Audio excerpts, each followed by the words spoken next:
Ayat pasal yang ke-8, 1, 2, 3.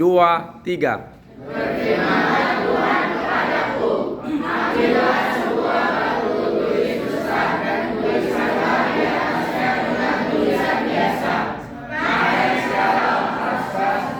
Maka aku memanggil dua saksi yang dapat dipercaya, yaitu Imam Bulia dan Zakaria bin Berekia.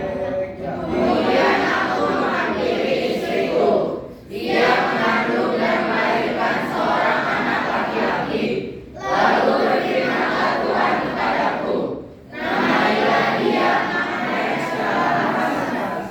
Sebab sebelum anak itu tahu memanggil bapak ibu, maka pakaian dan sitren dan anak Samaria akan untuk berkata tersebut.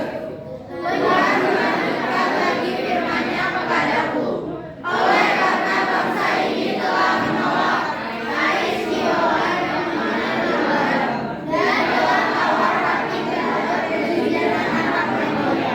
Sebab itu sesungguhnya Tuhan akan membuat air sungai Efrat yang kuat dan besar meluap-luap atas mereka, yaitu Raja Asyur dengan segala kemuliaannya.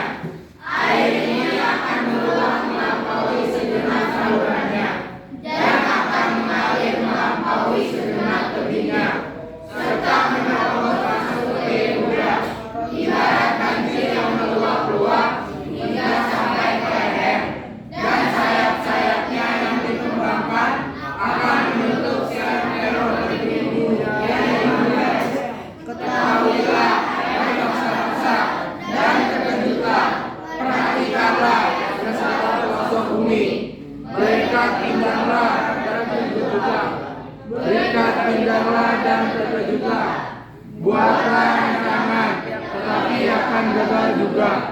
Ambillah keputusan, tetapi tidak terlaksana juga. Sebab Allah menyertai kami.